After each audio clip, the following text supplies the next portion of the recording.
Vyrah, reporting for duty. Another time together. We are gonna do some React. Let me just check if everything is in order on my side. Okay, so this is going fine. Yeah. Yeah, gonna do some React. So basically, we're gonna watch YouTube together. While I'm getting my fucking brick. While I'm getting while I'm eating. Right. Now I get it. Okay, let me check again.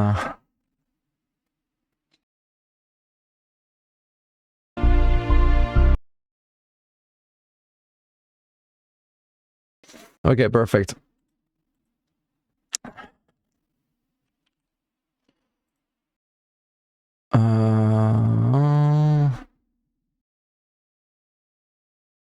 Okay. Let's get into some more lore. Okay, if you don't know, Marad X, a really awesome YouTuber. Leave him likes and don't forget to subscribe. Yeah, the top most powerful artifact in Warcraft, based on lore. I really care about these things, so don't judge me, but I'm actually really curious. So when players talk about let's discover legendary weapons, they usually think about how much damage they do in a fight. But the Legion artifacts go far beyond numbers on a tooltip. Each one carries a history of catastrophic feats, events that scar continents, reshape societies, or even broke worlds. In this video, we'll be ranking the Legion artifacts not by how cool they look or by how strong they were in-game, but by what lore tells us they've actually done. And at number 10, we have the Eldrachi Warblades. These Warblades are the last surviving legacy of the people who were, for a brief time, the single most effective resistance the Burning Legion had ever encountered. The Eldrachi were a militant, honor-bound species from a world now erased. When the Legion arrived, they did not collapse or scatter. They organized. They fought the demons to a standstill, deploying tactics and martial discipline unlike anything Sargeras' forces had seen. This was no minor skirmish. It lasted long enough that Sargeras himself came to their world, not to annihilate them outright, but to see if he could recruit them as his personal bodyguards. The lore records that he even let his avatar fight them for days without ending the battle, treating the struggle as a test. That alone is quite remarkable. Few mortals have even touched a Titan's avatar, let alone endured it for days. And then Tornar the Indomitable, leader of the Eldrachi, achieved something unprecedented. He actually wounded the avatar. The moment Tornar drew real blood, Sargeras ended the test. In an instant, he reduced the Eldrachi to dust and ordered the planet torched, a punitive act for daring to injure his manifestation. In the aftermath, Sargeras collected the Warblades of the strongest Eldrachi warriors. Most he gave as trophies to his most powerful generals, but Tornar's own weapon he kept in reserve for a special occasion, a silent acknowledgement of their singular status. Out of all of the artifacts once wielded by mortals, these blades belonged to the best of the best, the only warriors ever to earn the Titans' respect specifically for their combat prowess. Measured against the rest of this list, the Eldrachi Warblades represent the peak of mortal prowess rather than the cosmic, reality-breaking power that some of the others have. They can't flood continents or tear worlds apart, but their history marks them as the deadliest edge of mortal resistance, an honor that earns them the 10th spot before we climb into weapons that alter the fabric of reality itself. And this video is brought to you by Manta Sleep. I've actually been a fan of their mask for a while. I already had one of their pro masks in my stash before they even reached out. I like to collect different kinds of sleep masks, so when Manta Sleep sent me their cool mask to try out, I was pretty excited. The cool mask has little cooling bead inserts that you pop into the freezer for about 20 minutes, and then slide right onto the mask. From there, it's instant relief. Your face stays comfortably cool without any of the dripping, freezer burn, or uneven cold spots you get from gel packs. Personally, I really like the gentle weight it puts on your eyes. It gives the nice relaxing pressure that feels soothing but never uncomfortable. And it doesn't get hot halfway through the night. The cool mask is especially great if you deal with migraines or headaches. The cold eye cups help ease the pressure without needing to reach for meds or ice packs. What I love about Manta Sleep overall is that they make their masks super adjustable and comfortable. You can tell they're designed for people who actually care about sleep, not just another cheap accessory. And that's kind of the point. They're building what they call a pro-nap movement, which is all about giving people the tools to rest better, recharge, and take control of their sleep. So if you want to try it out for yourself, check out Manta Sleep through the link below, and use my code HORMARED for a great discount. And at number 9, we have Apocalypse. This is not a weapon designed for dueling or even for single target slaughter. It's a catalyst for turning life into undeath at scale. Every time it strikes down a foe, that corpse doesn't simply fall inert. It becomes fuel for an army. In the hands of an unholy death knight, Apocalypse calls forth swarms of ghouls and skeletal warriors from the remains of the fallen. In a prolonged campaign, this becomes a compounding advantage.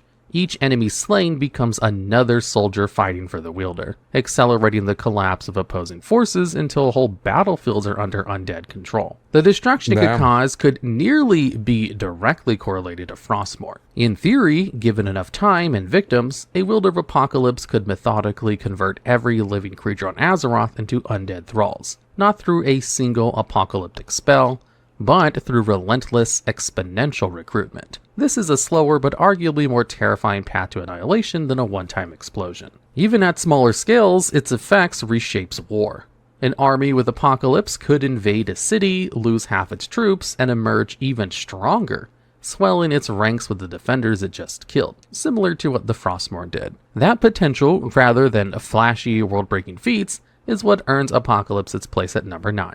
Because a weapon that can, over time, transform a planet's entire population into an army is an extinction-level threat even without a single catastrophic spell. And at number 8, we have the Scythe of Elune. At first glance, the Scythe of Elune appears to be a spiritual artifact, a link between druidic nature magic and the moon's power. But its most famous feat wasn't healing forests or channeling celestial light. It was the creation of the Worgen Curse, a magical infection that reshapes mortals into feral wolf beasts bound to Elune's power. Unlike a single destructive blast, a curse spreads. It jumps from host to host, bypassing fortifications and armor. It destabilizes entire societies, not through direct destruction, but through mass transformation. The Worgen outbreak in Gilneas was only a limited manifestation. Even that small-scale event overwhelmed cities, fractured governments, and produced a permanent cultural scar. Now imagine this same curse seeded intentionally across multiple nations at once. Armies would lose discipline overnight. Civilians would become feral attackers. Borders would collapse under waves of uncontrolled, supernaturally strong creatures. In the right hands, this artifact could trigger apocalyptic levels of chaos.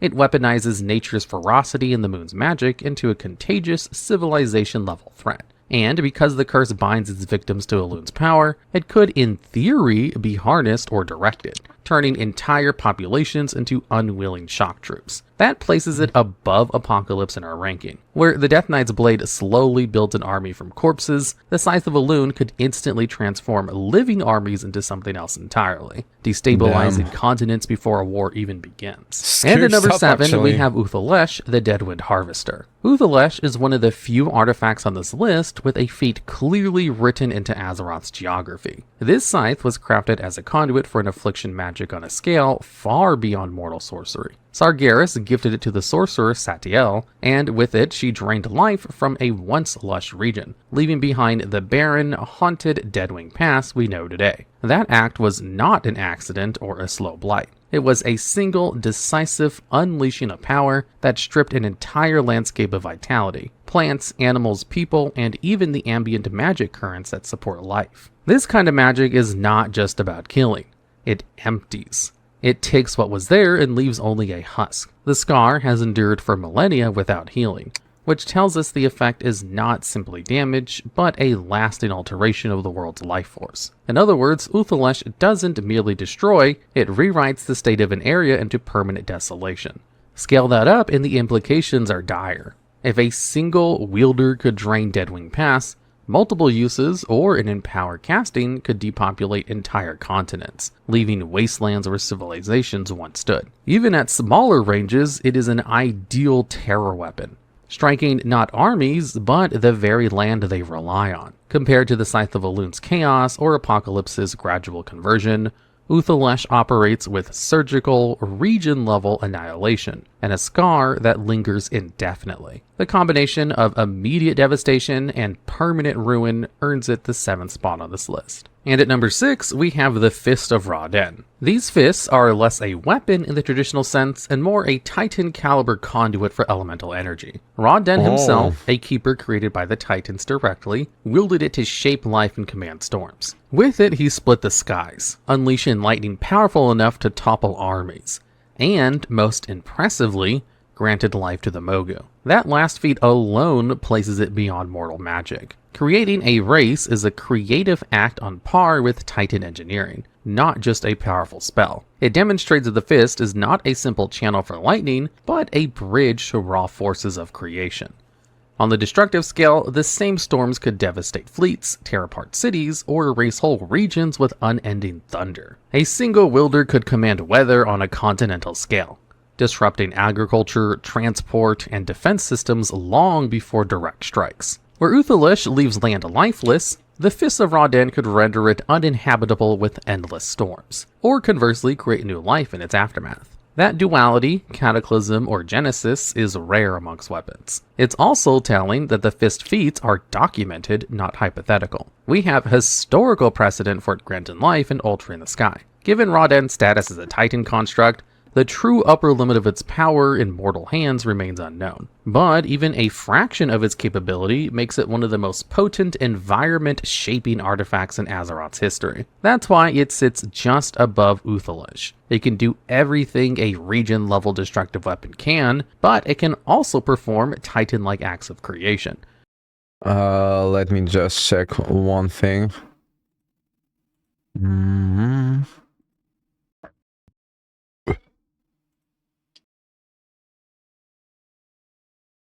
Making its potential. Okay, still no crush, nothing. Okay. Let's keep on going. Impact on the world's balance even greater.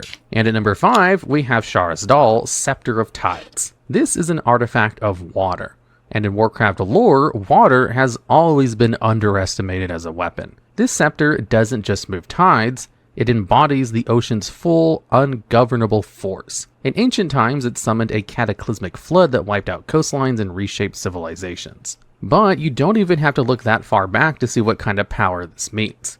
During the events of Mist of Pandaria, Jaina Proudmoore used her own magic to conjure a massive tidal wave that nearly obliterated Orgrimmar, and she did that without Shara's Doll. With it, a wielder isn't limited to a single city-level spell.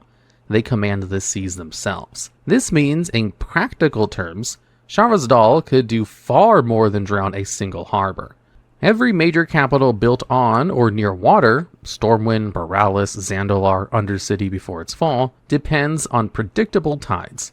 A wielder with no restraint could erase half the great cities of Azeroth off the face of the map in one campaign. Instead of fighting armies, you collapse them under walls of water, sinking fleets before they launch, and wiping out infrastructure in hours. Even if the destruction isn't total, the economic and political fallout would be catastrophic. It's a weapon that destabilizes nations at the roots. The duality makes it even more dangerous. As a restoration artifact, it can heal and nurture, but that same control allows for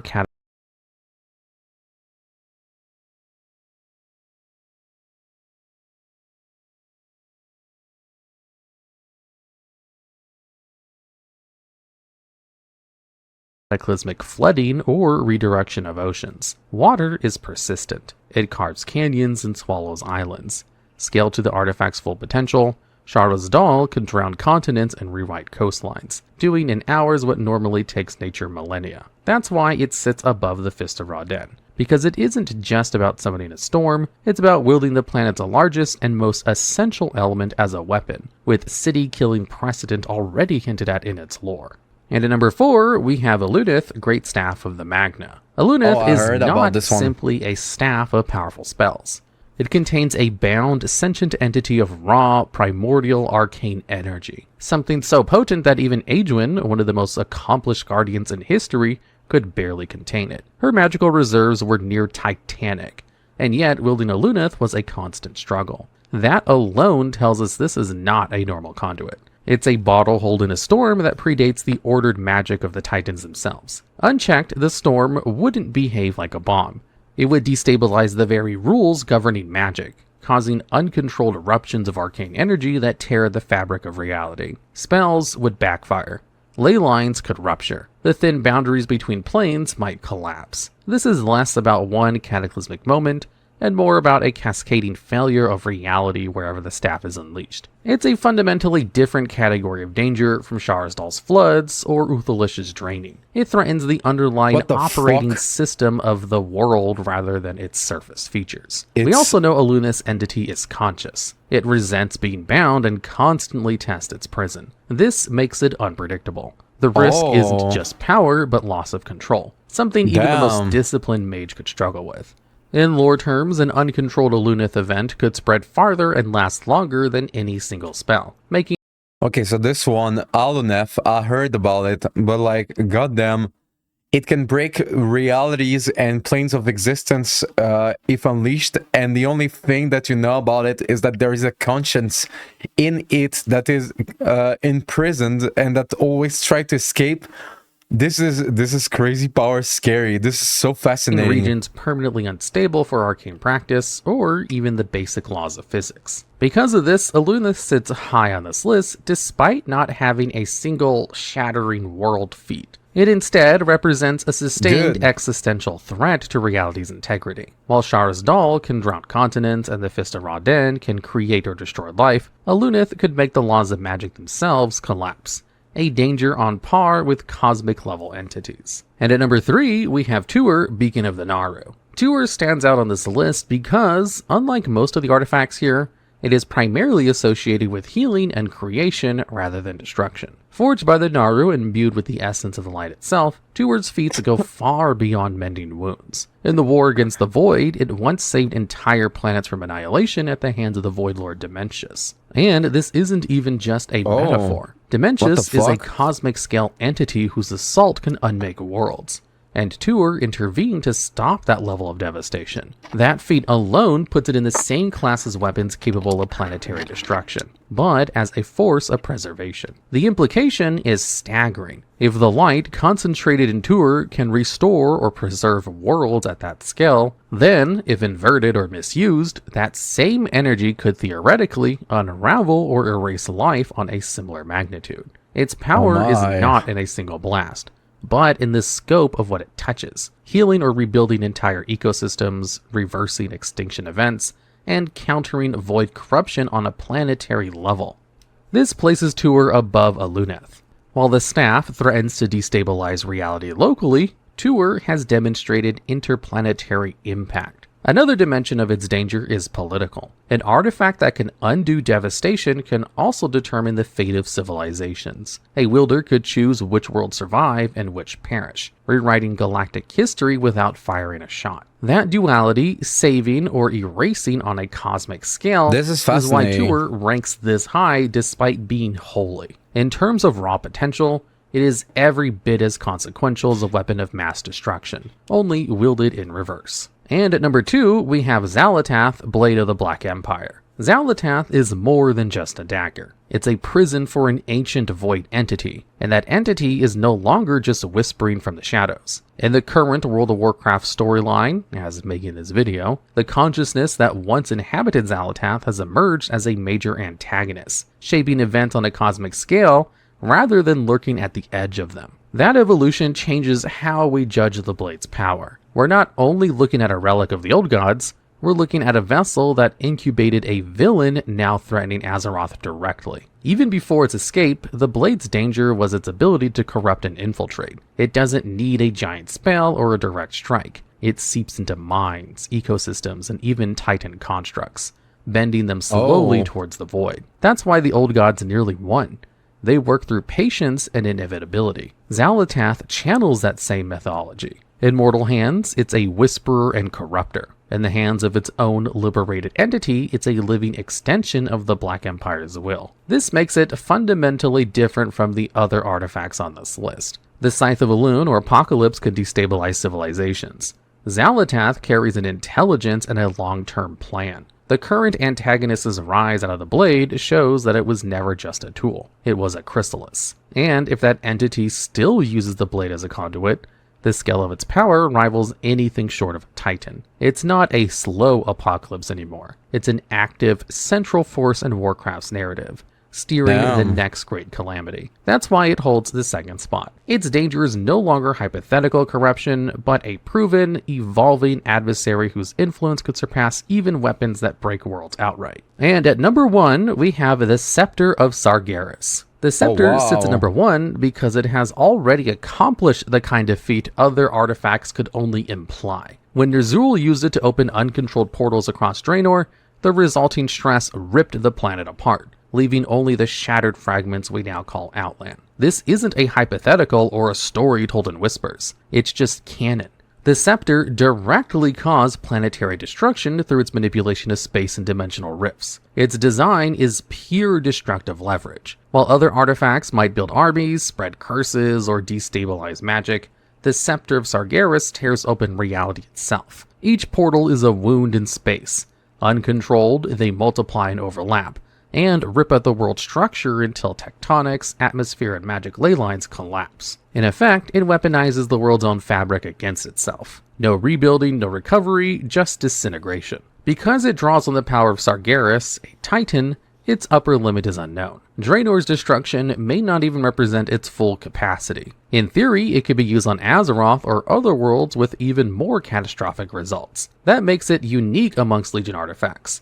Not only does it threaten planetary annihilation, it has already done it, something no other weapon on this list can claim. This demonstrated, verified feat of shattering a planet secures the Scepter's place at the top. Every artifact below it represents potential. The Scepter represents reality. It is the ultimate expression of destruction magic in Warcraft lore. A single instrument capable of ending not just civilizations, but the very ground they stand on.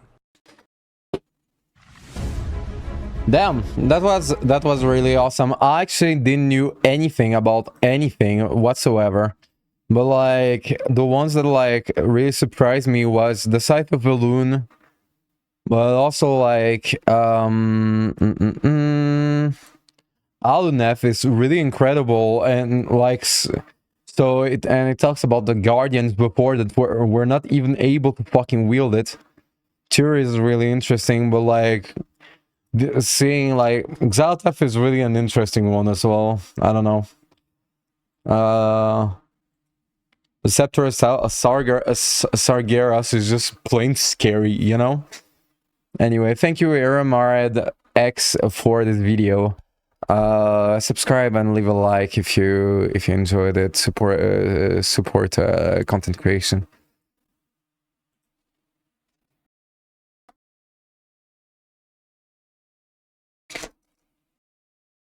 All right.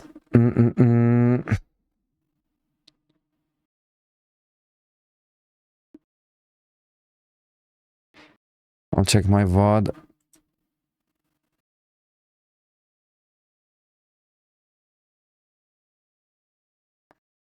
Okay.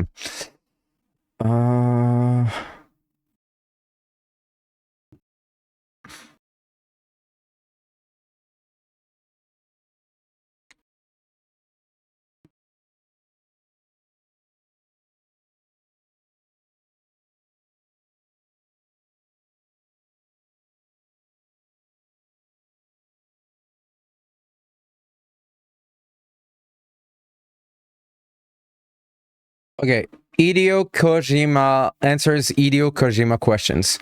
I'm actually curious. Hideo Kojima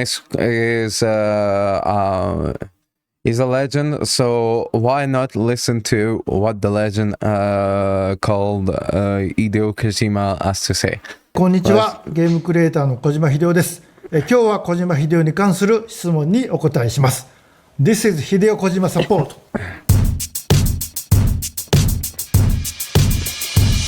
最初の質問です。小島さんが思う良いゲームの条件とは、まずで作り手の愛がある。これ一つなんですけど、あとこれインタラクティブなんで、例えば一つのアイテムがあって、それを一つの使い方をします。で、それで終わりではなくて、そのプレイヤーが考えて、この使い方であったら他の使い方もあるのかなっていう試します。するとそれが用意されてると、お、こういうことができると。でじゃあこれはこう使えるのかなっていうので使うとそれも用意されてるっていう、そういうなんか自由度ですね。その、プレイヤーが自ら発 That's a really interesting way to think about game design, because this is something that like I never heard about game design when constructing an element or an object that is that you can interact with. This is fascinating. 見してその仕様がその中に含まれてて、まあ全員が全員それをやる必要はないんですけど、そういうギミックがいっぱいあると、その発展系みたいなものが中に入ってるっていうのがいいのではないかと思います。ゲーム開発者ですと、趣味でいろいろ作っていますが、昔のゲームのように、何回遊んでも飽きない、またオー Oh, this is actually a good ル question. コンプリートしてもまた遊びたくなるようなゲームを作るには何に注意を払えばいいのでしょうか。まあゲームはインタラクティブなので、まあ僕ストーリーを作ってると言いますけど、あんまりストーリーじゃないと思うんですね。その世界観と操作感、特に臨場感だと思うんですけど、そこにいたいと、その空間にずっといていろいろ遊んでみたいっていう、これを思わせることですね。例えば今日はもう夜になったからやめますと。で学校に行く、もしくは会社に行って夜帰ってきてもう一回その世界に行きたいかどうかが重要なんですね。でもう一度その世界に入りたいと思わせることがこのゲームは特に重要なので、その空間ならではの、世界がそこにあって、その中でちょっと自分は日常の自分とは違うものになれると、自分の日常できないことがその空間で可能になるっていう、そこが重要だと思います。次の質問です。物語に盛り込まれている科学や歴史 It's even more insane that Hideo Kojima add an answer to such a difficult question. What the fuck? What a legend. などの専門的な知識はどうやって得ていますか。ご自身で勉強されているのか、専門家のアドバイザーがいるのでしょうかと。専門家のアドバイザーがいればいいんですけど、うちいませんので、日々勉強、いろんな文献を読んだり、まあ、ドキュメンタリー見たり、ニュース特番を見たり、まあ、論文はちょっと最近読んでないですけど、そういうので、日頃こう身につけておくと。でそこから、発展していく分にはその図書館に行ったりネットで調べたりより詳しく知るっていうことをしてます。これを見ている方ですね、私が小島秀夫の右腕になってやるという人がいればぜひご応募ください。小島監督はゲーム制作において最後の仕上げに監督自身がゲームプレイして調整していると聞きましたが、実際どういったところを見られているのですか。ゲームの This is another really fucking good question. Like, it's not a good question, but it's a fascinating one if you actually care about like game design and stuff. These people really prepared something for passionate people. I really respect them. Thank you so much, Wired, for such and Hideo Kojima for such an awesome interview. Because these questions are not like the basic questions that like you will expect like during videos interviews like this. So I'm really happy about that. I'm just surprised that like to hear like such fucking good questions. It's time like I didn't thought about this and I didn't knew that could be like something to ponder about, but like what the fuck, I'm really curious though. の制作結構まあ長期間にわたるんですけど、最初まあ企画をして使用書を書いて各スタッフと打ち合わせをして各スタッフが作ったものを個別に調整チェックをしてやってます。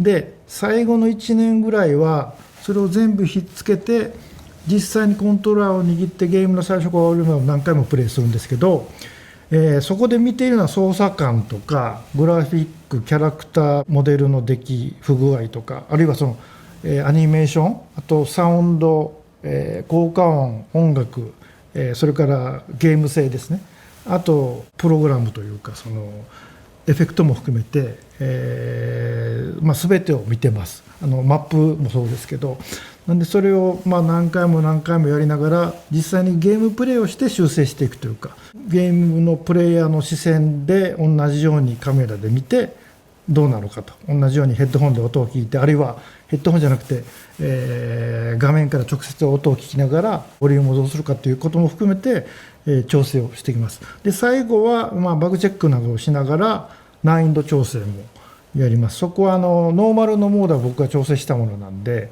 そこだけはやりますね。なんで全てにおいてです。ストーリーもリズムがおかしければその時点でもう一回直しますので、なので、全てにおいて演出も含めて、調整すると、そういう段階、非常に重要な段階。That's fascinating. That's really cool. あんまりこういうことやったりするんだと思うんですけど。では次の来ましたね、質問。今までで最高傑作は何ですか？これいつも聞かれますけど、一番最近に作ったものが僕の最高傑作なので、この間発売しましたデストランディング2にあります。 That's really cool 小島 that you 監 love 督の作品であるデスストップ。 That's really cool that like after all these years he's so passionate about like a project that the last project that he released is his favorite. Like it doesn't happen to some people when you do like create like art, you know, like sometimes you end up loving the art that you did when you were young and not even like being the biggest lover of what you do today, right? And the fact that he does is really cool, I think. 配達するゲームでそれが成立するように世界観を作ったのか、世界観が先にある状態で、配達するゲームを作ろうと思ったのか、that's a good question. ゲーム内容と世界観どちらを先に作っているんでしょうかと。デスストに関しては、謎の現象というか、デストランディングとここをまず考えたんですけど、死者がこの世に戻ってきて死者と出会うと爆発するという、そこで、人々は外に出なくなるので孤立すると。で孤立した人々を、プレイヤーがサムがつないでいくっていうところで、じゃあそのつないでいくゲームは何なのかというと、配達がいいであろうということで考えたんですけども、僕の場合は物語とテーマとゲーム性というかゲームデザインがほぼ同時に、一人の中で完結しているので考えて作っているというのが常であります。続きまして、今後新たに制作をチャレンジしてみたいゲームのジャンルなどありますでしょうかと。ジャンルを作りたいので、既存のジャンルはあんまり考えてないんですけども、世界観でいうとハードな SF というか宇宙を舞台にしたものが大好きなんで作ってみたいなというのと、あと西部劇も好きなんでやりたいですけど、時代劇もそうなんですけど、ただいっぱい今時代劇も西部劇もあるんでちょっとどうかなといろいろ考えている次第でございます。スペースウェスタン。では次いきます。ゲームにしてみたい映画はありますか？ゲームにしてみたい映画、ゲーム化を考えたい。最近プレデターバッドランドを見まして、あれ結構ゲームっぽい。背中にエルファニングを背負って旅をするというのと、最近見ましたけど戦神とかなかなかゲームっぽい、プロットがゲームっぽいんで、僕が作るはどうか知りませんけどね、いいんじゃないですかね。非常にゲーム向きのプロットというか世界観だと思います。はい。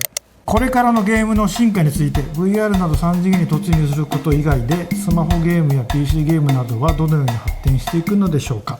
今、ゲームも映画も写真も絵画もそうなんですけど、でもスクリーンなんですね。基本が四角いフレームの中に、どういう情報を入れるか、そのタイムラインも含めてそれで演出をして効果を測ってきたんですけど、今のゲームもそうですね。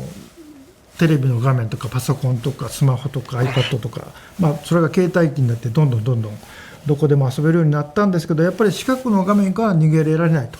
それがVR あるいは AR になるとそのスクリーンがなくなるのでフレームがなくなります。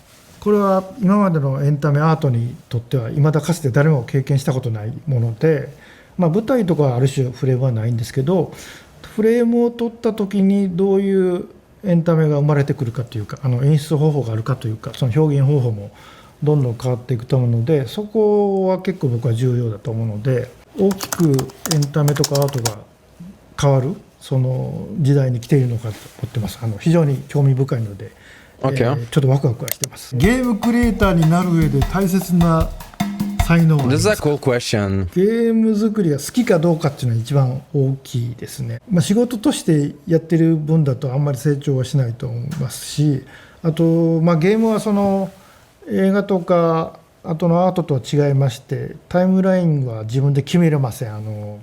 プレイヤーがインタラクティブなんで自由に動くので、どちらかというとサービス業なので、サービス精神がある人ですかね。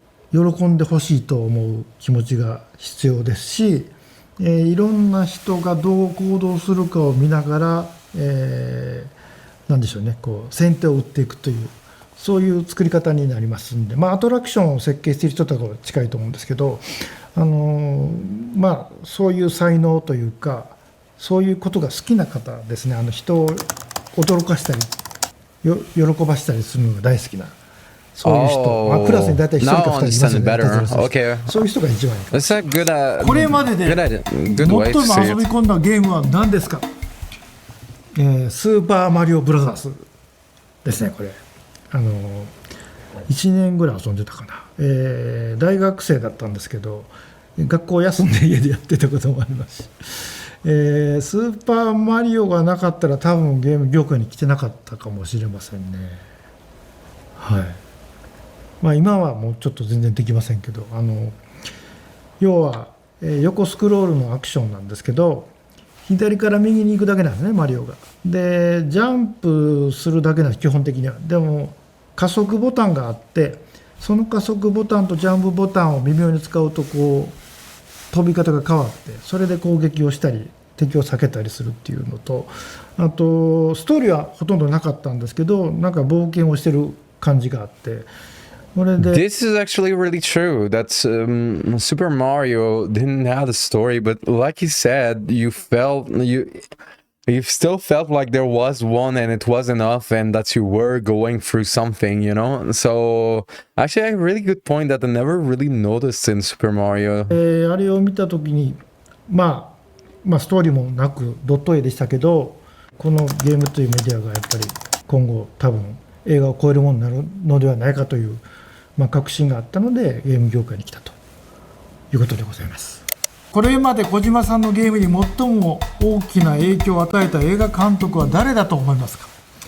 これは難しいんですけど、キューブリック、黒沢、ヒッチコックはもう子供の頃から教育されてましたんで、この3人はもう僕の根底にあります。で10代はジョージ・ミラーとかジョン・カーペンターとかダリオ・アルジェントとか、マーティン・スコセッシとかですかね。その辺が非常に影響を受けてます。それ以外はもうちょっとインディーズのタルコフスキーとか、その辺に行きましたけど、大体そんな感じですね。やっぱりこっち10代の頃の影響が一番大きいと思います。特にカーペンターとかジャンルノンジャンルというか SF ホラー、活劇、西部劇を全部混ぜた作品が多かったので、その辺の影響は結構大きいですね。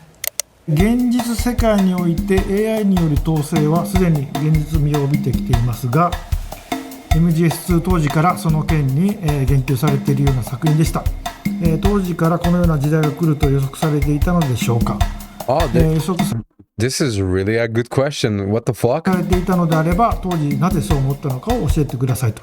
MGS2 は AI の話と、そう勘違いがされる、デジタル社会の話でして、メタルギアソリッド1が DNA の話だったんですけど、DNA に残らないものは何かというとミームなんですけど、でその時に考えたのが、アナログからデジタルになりますと。でデジタルになるとどうなるかというと、全てが残るんで、今の SNS もそうですし、壁の落書きみたいなのも含めてそれが劣化せずに残りますと。でネットがつながってあらゆるところが直接、意見を交換できるようになった時に、人の生活はどうなるかっていうことを考えて作ったのが MGS2 ですね。あれは AI ではなくて、いわゆる行き交うデジタルデータが一つの意思を持ったというか、そういうストーリーだったんですよね。なんでThis is even more fascinating actually. あれから24年経って、ちょっと現実味を帯びてきたんですけど、そういう意味では、予測したというよりもこうなってほしくなかったという一つの未来だったんですけど、残念ながらちょっとその方向に向かってます。はい。新たなアイデアや世界観を生み出すために普段から意識していることはありますか？なるべく刺激を自分自身に与えるようにはしてます。なので、映画を見たり本を読んだり美術館博物館行ったり人と喋ったり、旅行はなかなかできないんですけど、出張をかこつけて旅行をしたりとか、何か刺激があるたびに、僕の中でその、感覚がものづくりにつながったりするので、一日椅子に座って考え事をすることもありますけど、やっぱり、いろんなものを見たり、特に意図的に、見る風景を描いたりとかしてます。電車とか反対方向に乗ったりとか後ろ向きに歩いたりとか、違う角度で、道を見たりとかちょっと子どもの視線とか見たりすると、またちょっと見るものが変わってくるので、そういうことは意図的にはしてます。でも、本とか読んだり映画見るのは好きなことなんで全然苦ではありませんので、はい、今まで見てきた映画でこれは名作中の名作とおすすめするなら何ですか？ Oh, good question. これも毎回聞かれるんで、もう一つ決めました。やっぱり2001年宇宙の旅ですね。これは人類が、神のような宇宙人に会う話なんですけど、モノリスっていうのが出てきますけど、毎年数回見直しますけど、毎回僕にとってのモノリスなんで、ものづくりのなかなか完璧な映画ってないんですけど、あれは僕にとっての完璧な映画で、アポロが月面に行く前の年に公開されましたけど、全く今見ても古さは感じませんし、CG もデジタルも使ってませんけど、非常に新しく、非常に科学的で哲学的なんで、この映画は僕のオールタイムベストワンですかね。はい。小島秀夫という人間として創作することだったり、クリエイティビティというのは一体どんな意味を持ってますか？また小島監督が考える I love the fact that a lot of people from the interview and people that ask questions about what it is to be someone as creative as Hideo Kojima. And it's actually really cool and really helpful to anyone that loves to do art, I think, because of if you know who Hideo Kojima is. I think that like the interview, like the way they shaped it, like the way they made it is really awesome. It's just awesome because it really celebrates Hideo Kojima in a beautiful way. It's not really asking stupid questions, and at the same time really ask questions that are actually fascinating and really interesting to listen to any answer, to the answer given. クリエイティビティの I'm tired. Don't fucking yeah. I tried my best. Okay, I understand myself. 本質が何かあれば教えてもらいたいですというか、これは僕も教えてもらいたいんですけど、僕にとってはもう創作するっていうのは別に特別なことじゃなくて、非常にこう日常的なものです。寝たりご飯食べたり散歩したり、風呂入ったり、排泄したりするみたいな、それが体の中に組み込まれているので、別にこう特殊なことではないんですね。僕は朝起きて寝るまでずっと頭の中ではずっと何かを考えてますんで、あるいは何か刺激があるとそれですぐ反応して何かを考えたりイメージをしたりで、その考えたものを会社に行って形にするだけのことなので、別に特別なことではないです。特にプロとして何かものを作ってる人は僕とあんまり変わらないと思います。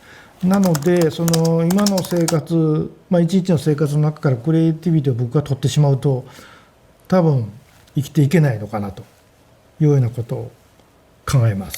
ご覧いただきありがとうございました。いろんな質問をいただきました。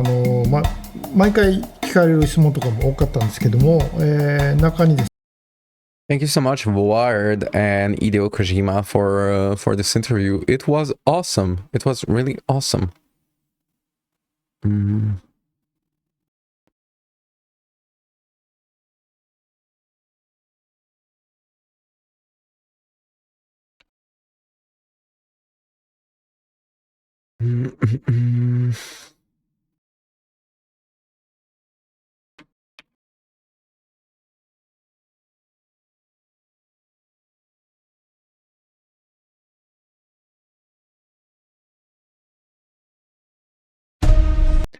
Okay, the Super Mario Galaxy movie final trailer. If you don't know, just go watch it. It's a good time. Even if you don't like Mario, or like for you that you feel too old for this type of entertainment, this is really good vibes, and you should check it out. Like, yeah. There's a huge universe out there.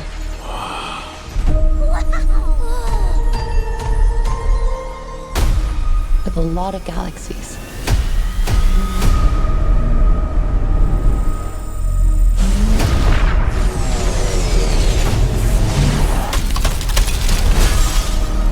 We gotta get everyone out of here!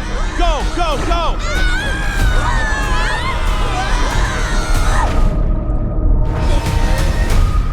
Mamma mia!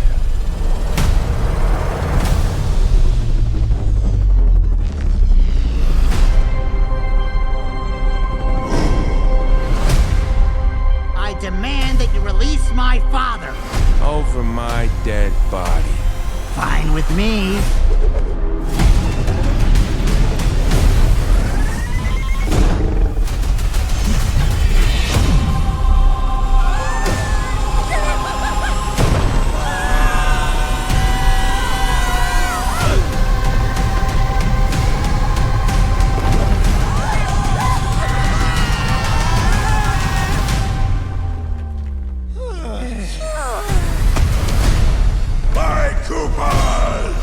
Your king has returned!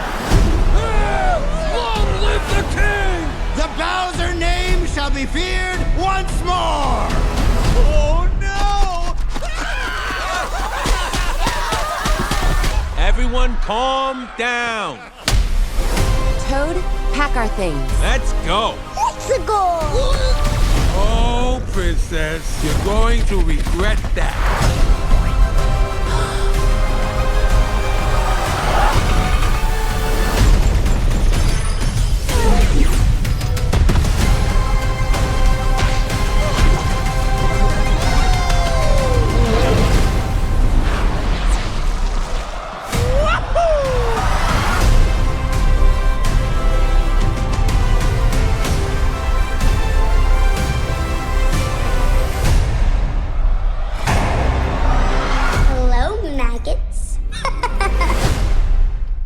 Okay, yeah, no, check just the fucking animation. Oh my fucking god, it is so pristine, so beautiful.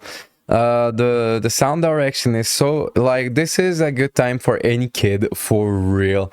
But like, this is a good time for anyone. Like, give it a shot, for real. This is such a fucking good time.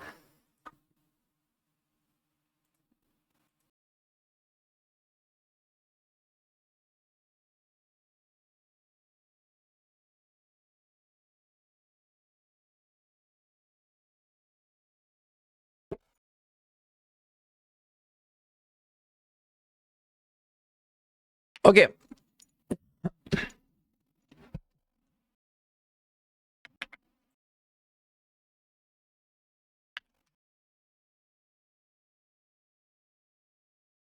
Okay, God of War trilogy remake, a remake. Let's check it out. It's actually a great fucking news. What the fuck? The first trilogy was really fun to play. Even now, the first God of War games are actually like completely playable. You just look outdated, but that's it. So yeah.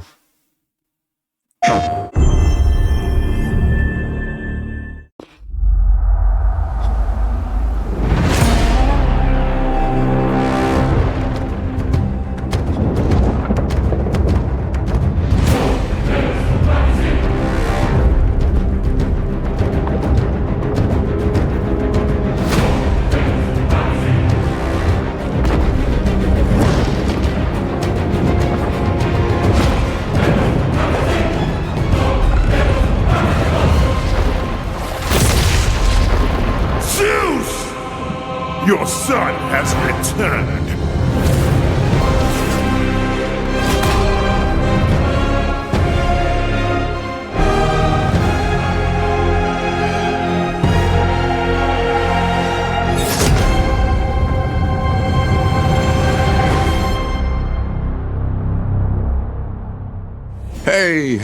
Hey, what's happening, fam?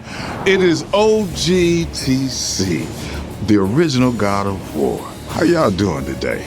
I'm so glad you're hanging out, and I want you to know as we close out this last few months of the God of War's 20th anniversary, I'm thrilled to bring you some exciting news about the series today. Now look, we are happy and excited to finally confirm that, the Greek trilogy remake is now in development. Yeah, man, I know. Sit down. Now look, this project is still in the early stages. This is really dope. God of War has been loved by everyone as the new games got released. The first trilogy is really a service they do for any gamers because it is that good. So it'll be a minute before we get back to share another update, right? But I'm telling you, next time we come back, we coming with something big, baby. Yeah. So, closing, I want to say thank you. Thank you all for your patience. You've been waiting. So thank you for your patience. But most of all, I want to thank you all for supporting this God of War franchise all these years. Appreciate you. Peace. Fucking awesome. Like, and the fact that they brought the actor stays the same, and I don't know, good vibes, good fucking news actually.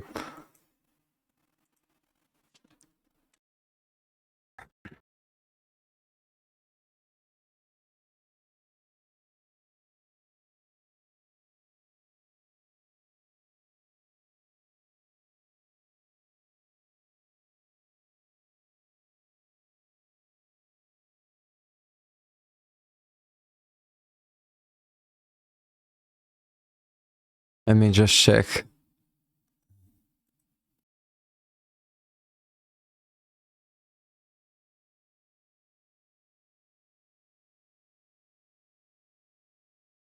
Okay, God of War, Son of Sparta, reveal trailer. Let's check this out.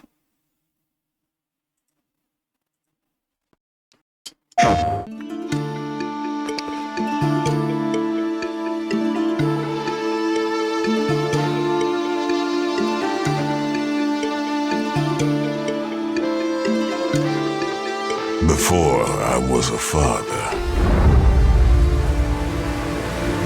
Before I was a god. I was a Spartan.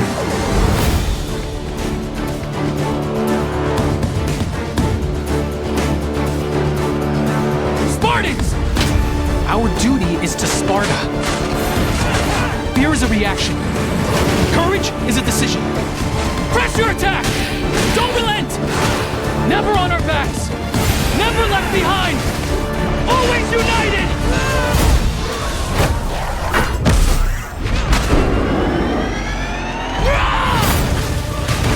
The legendary saga of gods and monsters, of tragedies and triumphs, of destruction and redemption begins here. Heroes, be ready for Sparta!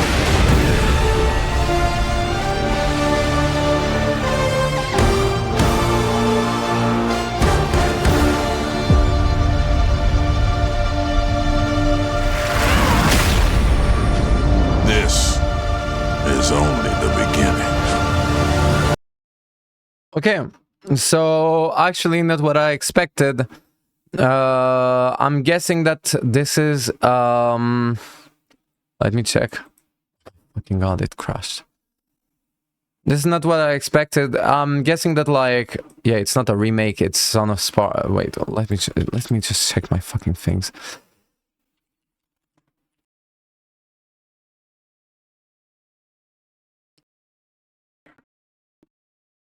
Mm.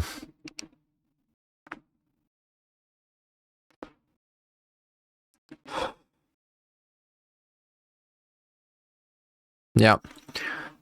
Well, sounds interesting. I am not a big fan of 2D scrollers, but with the team that is behind it, don't forget to leave some love.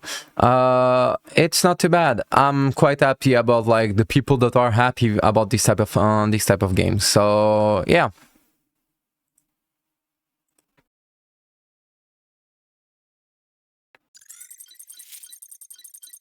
All right, this has been a fun stream. I'll see you another time, and as always, be toxic.